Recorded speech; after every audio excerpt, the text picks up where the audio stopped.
सभी को नमस्कार। यामिन जी, आपने जो कहा है ये बिल्कुल सही है। अंडमान तथा निकोबार आइलैंड में पॉपुलेशन को देखते हुए यहाँ पे जो यूथ्स के अंदर जो डिप्रेशंस दिखाई दे रहा है, ये बहुत ही चिंताजनक है। क्योंकि हम पिछले 3-4 साल में हमारे पास भी ऐसा काफ़ी सारे सुसाइड अटेम्प्ट और सुसाइड से गुजरने वाले केसेस आए हैं। जिसमें मैं कुछ-कुछ पॉइंट्स मैं जो है समझता हूँ कि हमारे यूथ्स और हमारे आइलैंडर्स को बता देना चाहिए कि देखिए, मानसिक हालत एक इंसान का जो है डाउनफॉल हो सकता है। वो जो है बहुत ही डिप्रेशन में जा सकता है, क्योंकि लाइफ जो है ऐसा प्रोसेस में चलता है कि अप्स एंड डाउन्स होता है। लेकिन एक बात हमें हमेशा याद रखना चाहिए कि suicide is not the solution of that problem, particular problem. खास करके हमारे यूथ्स के अंदर जो मानसिकता चल रहा है, भले ही वो नशे के कारण हो, भले वो पेरेंट्स के कम देखभाल के कारण हो, या फिर अपना संगत के कारण हो, तो ये सब चीज से जो है इंडिविजुअल को सोचना पड़ेगा कि आप कौन सा दिशा में सोच रहे हो और कैसे लाइफ में स्टेप्स लेने का प्रयास कर रहे हो। सबसे पहले बात तो ये है कि फॉर एग्जाम्पल मैं ले रहा हूँ कि एक सुसाइड अटेम्प्ट जो किए थे रंगत के एक हमारे यूथ है, जो 21 या 22 साल के युवा हैं,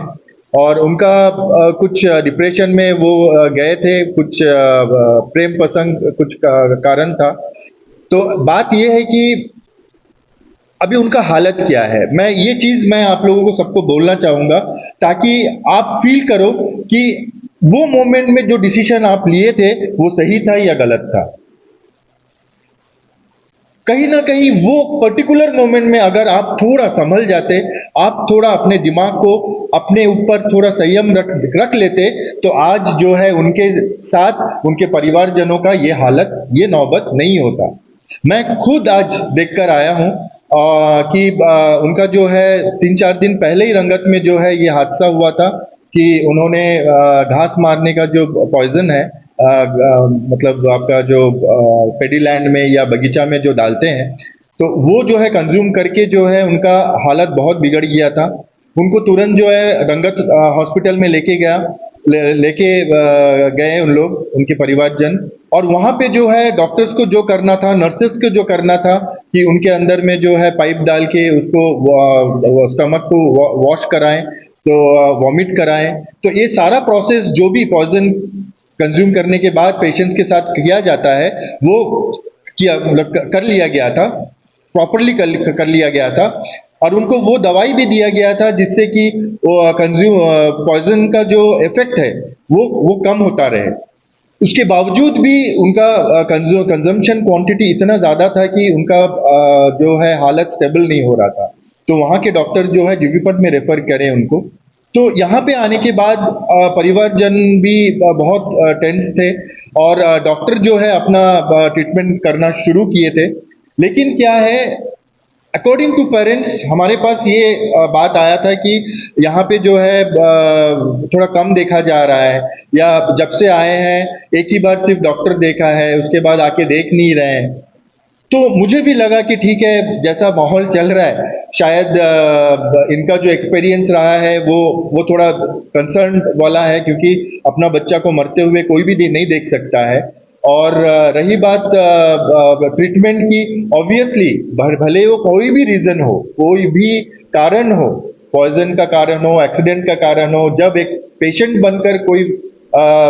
इंसान अगर हॉस्पिटल में जाता है, सब रीजंस छोड़ के पहले उनका जीवन को बचाने के लिए जो भी प्रयास करना चाहिए, तुरंत से तुरंत वो किया जाना चाहिए, और वो इस मामले में किया भी गया था। तो मैं जब पर्सनली मैं आज गया जाके, डॉक्टर जो पर्टिकुलर मतलब डॉक्टर है, डिपार्टमेंट हेड है वहाँ के, और जो वो खुद भी देख रहे थे, तो मैंने सोचा कि एक बार उनसे मैं खुद ही बात कर लूं, क्योंकि पेरेंट्स जो है वो डायरेक्ट बात नहीं कर पा रहे थे, वो हिचकिचा रहे थे, उनका टेंशन बहुत बहुत था। तो वो हमसे बात किए। तो मैं behalf of the family members मैं ये पूछने गया था कि ये बच्चा का कंडीशन कैसा है। तो आज डॉक्टर सर के साथ में बात करके मुझे फील हुआ कि वाकई में यहाँ पे इस पेशेंट के लिए जो है, जैसा पेरेंट्स सोच रहे थे, जैसे फैमिली मेंबर सोच रहे थे, वैसा नहीं था। पूरा डिटेल मैटर ऐसा था कि पेशेंट जब यहाँ पे आया तब उन लोग तुरंत जो है रंगत डॉक्टर से जो है, जो वहाँ के डॉक्टर थे, उनके साथ तुरंत कांटेक्ट किए। वहाँ का जो ट्रीटमेंट चल रहा था, वहाँ पे क्या क्या प्रोसीजर चला, उसका डिटेल्स लिया पहले। उसके बाद यहाँ पे जो है उन लोग एक अपना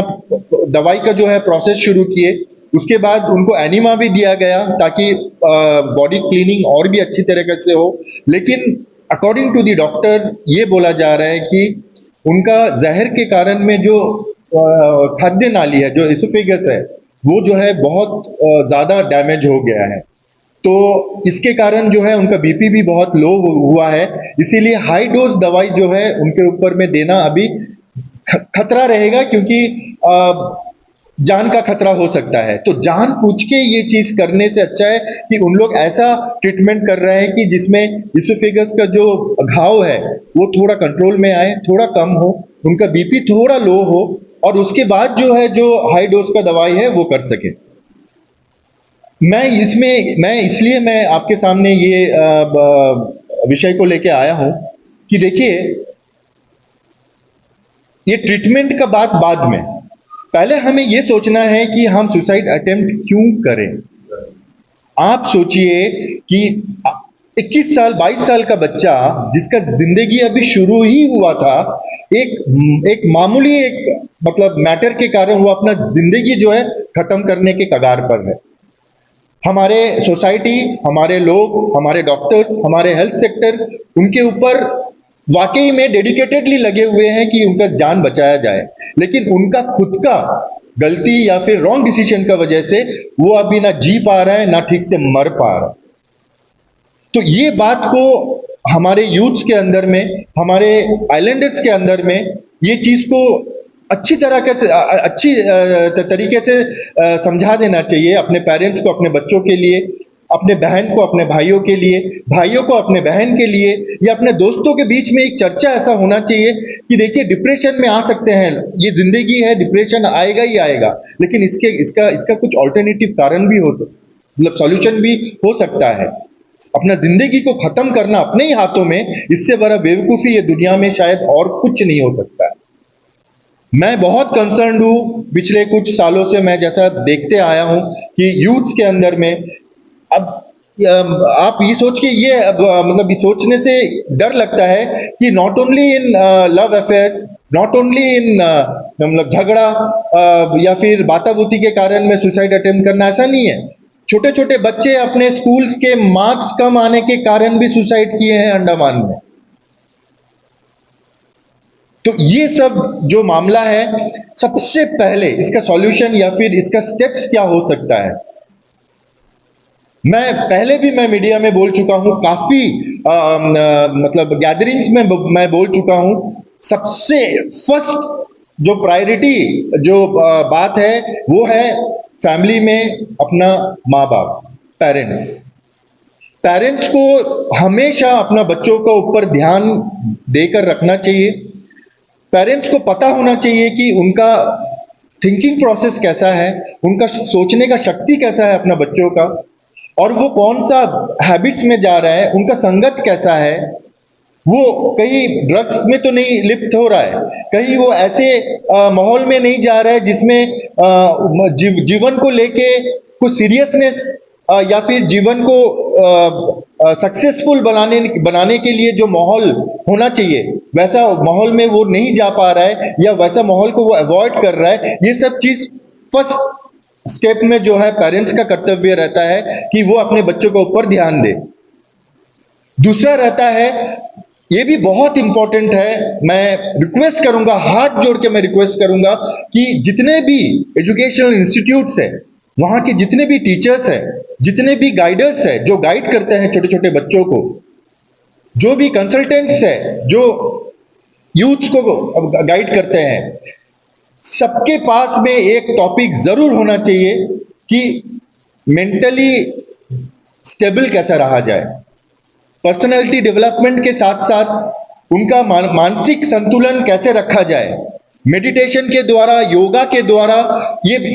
मतलब जीवन शुरू होने से पहले ही खत्म ना हो जाए, ऐसे प्रोसेस में हर एक इंस्टीट्यूशंस को आगे आना पड़ेगा। जैसे कि यामीन जी पहले बोल चुके हैं कि इंडिया में अंडमान का जो सुसाइड रेट है ये बहुत हाई है इन कंपेयर टू पॉपुलेशन, अगर आप देखोगे तो मेरा कंसर्न, तो मैं खुद अंडमान से हूं, तो मेरा कंसर्न अंडमान के लोगों की तरफ में ही ज्यादा रहेगा। और ये हम कर सकते हैं, छोटा सा जगह है, बिगड़ने के लिए उतना अपॉर्चुनिटीज या फिर प्लेटफॉर्म्स उतना मिलता नहीं है कि किसी को पता ना चले, सीक्रेटली कुछ कर रहे, इतना सीक्रेसी अंडमान का ऐसा कोई कॉर्नर नहीं है जहां पे इतना सीक्रेटली कुछ कर सके। एक दिन कर सकता है, 2 दिन कर सकता है, लेकिन तीसरा दिन पता चल ही जाएगा। तो मेरा ये खास रिक्वेस्ट है कि ये सुसाइड केसेस के लिए पेरेंट्स, इंस्टीट्यूशंस का जितने भी टीचर्स, गाइडर्स या फिर जितना भी कंसल्टेंट्स है, उन लोग से मेरा गुजारिश रहेगा कि अपने अपने रेस्पेक्टिवली जो भी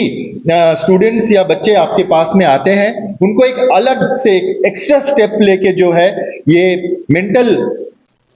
बैलेंस के लिए जो है कुछ प्रैक्टिस करवाएं, या फिर हमेशा उनके पीछे लगे रहें। आप उनके पेरेंट्स को समझा सकते हैं, 1 महीना में या 2 महीना में या 3 महीना में हर एक ट्यूशन सेंटर, हर एक स्कूल्स या फिर एजुकेशनल इंस्टीट्यूट जो है, ऑल पेरेंट्स मीटिंग में ये जरूर बात रखें कि अपने बच्चों को कैसे मेंटली स्टेबल कर सकते हैं, आपके पास क्या क्या उम्दा तरीका है। कभी कभार स्कूल्स में साइकिक डॉक्टर्स को जो है मतलब इनवाइट करें, एक सेमिनार जैसा करें, क्योंकि ये छोटे से छोटे बच्चों को ही हम तैयार करके ऐसे मेंटल स्टेबिलिटी के लिए बना सकते हैं, तैयार कर सकते हैं। और ये मैं समझता हूं हमारे सोसाइटी के लिए ये एक वाइटल पॉइंट है। आज जो बच्चे को मैं देख के आया हूं, उनका आज खुशहाल, आज उनका लाइफ जो है वो हैप्पी हो सकता था, बढ़िया से नॉर्मल लाइफ में जी सकता था, अगर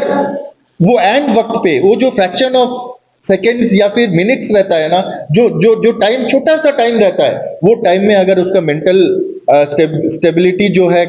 अपना मेंटल कंट्रोल जो है उसके हाथ में रहता, वो समझबूझ रख पाता कि नहीं, ये मोमेंट में जो है हमें चुप रहना है, हमें कोई स्टेप नहीं लेना है, बाद में जो होगा देखेंगे।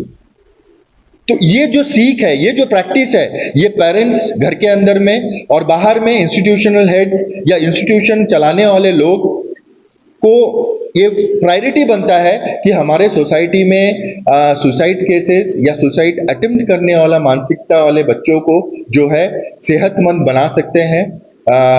साइकोलॉजिकली स्ट्रांग बना सकते हैं। तो ये चीज को हमेशा से ध्यान रखें कि हमारे आसपास अगर ऐसा कोई भी हादसा होता है तो ये चीज को जो है समझाएं, ये चीज को जो है लोगों तक पहुंचाएं, और खास करके हर छोटे छोटे बच्चों को, यूथ को जो है इसका एक ट्रेनिंग दिया जाए। मेरा तरफ से यही एक रिक्वेस्ट रहेगा। ये मुझे लगा कि आज का जो विषय था, जो मैं आज मतलब कम से कम 2-3 घंटा पहले मैं जो फेस करके और जो समझ के आया हूं, ये आप लोगों के साथ साझा करना बहुत जरूरी था। Thank you so much.